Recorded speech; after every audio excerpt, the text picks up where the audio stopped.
সুইজারল্যান্ডের দাভোসে world economic ফোরামের বার্ষিক সম্মেলনে বেশ ব্যস্ত সময় কাটিয়েছেন অন্তর্বর্তী সরকারের প্রধান উপদেষ্টা ড. মোহাম্মদ ইউনূস।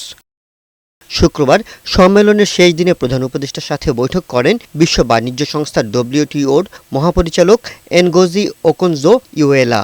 বৈঠকে প্রধান উপদেষ্টা বলেন, গত ১৫ বছরে দুর্নীতি ও স্বৈরশাসকের অলিগার্ক ব্যবসায়ীদের কারণে বাংলাদেশের অর্থনীতি ধ্বংস হয়ে গিয়েছিল। শেখ হাসিনা স্বৈরাচার সরকারের পতনের পর এই অবস্থা থেকে ঘুরে দাঁড়িয়েছে দেশ। বর্তমানে বাংলাদেশ ব্যবসার জন্য উন্মুক্ত হয়েছে, তাই বাংলাদেশে বড় বিনিয়োগের আহ্বান জানান তিনি। এ সময় বাংলাদেশকে স্বল্পোন্নত দেশ থেকে মসৃণ উত্তরণে সহায়তা করার প্রতিশ্রুতি দেন WTOর মহাপরিচালক। এদিকে সৌদি আরবের মালিকানাধীন বন্দর পরিচালনা সংস্থা রেড সি গেটওয়ে টার্মিনাল বাংলাদেশের মাতারবাড়ি গভীর সমুদ্র বন্দর ব্যবস্থাপনায় আগ্রহ প্রকাশ করেছে। শুক্রবার সুইজারল্যান্ডে প্রধান উপদেষ্টার সঙ্গে সাইডলাইন বৈঠকের সময় সংস্থাটির নির্বাহী চেয়ারম্যান আমের আলী রেজা এ আগ্রহের কথা জানান। বৈঠকে প্রধান উপদেষ্টা সংস্থাটিকে বাংলাদেশে আরও বিনিয়োগের আহ্বান জানান।